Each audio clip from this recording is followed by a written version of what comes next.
শুধু দর্শক, আজ আমি আপনাদের এই ভিডিও দেখাবো গ্রাম বাংলার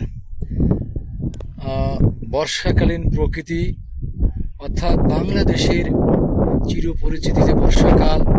এই বর্ষাকালে বাংলাদেশের গ্রামাঞ্চল কতটা বর্ষার প্রভাব বিস্তার করে তার কিছু নমুনা আজ আমি আপনাদের জন্য ভিডিওটা তৈরি করছি।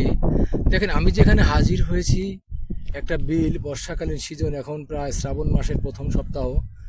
এখানে প্রচুর পরিমাণে কিন্তু বর্ষায় শাপলা ফুল ফুটিয়েছে, অর্থাৎ, এবং শাপলা ফুলের পাশাপাশি কিন্তু কিছু কিছু ক্ষেত্রে ধানও দেখা যাচ্ছে, বর্ষাকালীন ধান।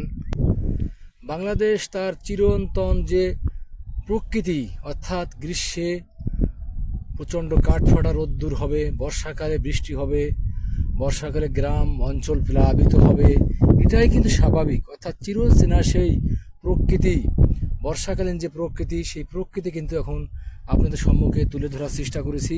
দেখেন, শাপলা ফুল কিন্তু প্রচুর পরিমাণে কিন্তু এখানে কিন্তু ফুটেছে।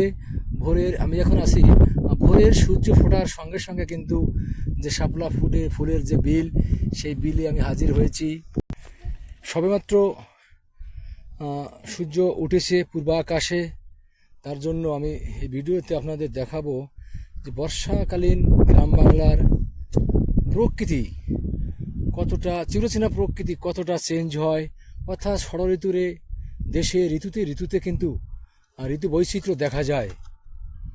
তার কারণ এখন পুরো ভরা বর্ষা মৌসুম যদিও নয়, তার কারণ বৈশাখ জ্যৈষ্ঠ আষাঢ় শ্রাবণ বর্ষাকালে হলেও কিন্তু মূলত বর্ষার প্রভাবটা পড়ে মূলত হচ্ছে ভাদ্র মাসের শুরুতে, অর্থাৎ শ্রাবণ মাসের শেষের দিকে। ভাদ্র মাসের কিন্তু টোটাল মাসটাই কিন্তু বর্ষাকালীন প্রভাবটা পড়ে। তো এটা হচ্ছে শাপলার বিল, গ্রাম বাংলার সেই দেখেন চিরপরিচিত বিলের প্রকৃতিটা আপনাদের দেখানোর চেষ্টা করছি।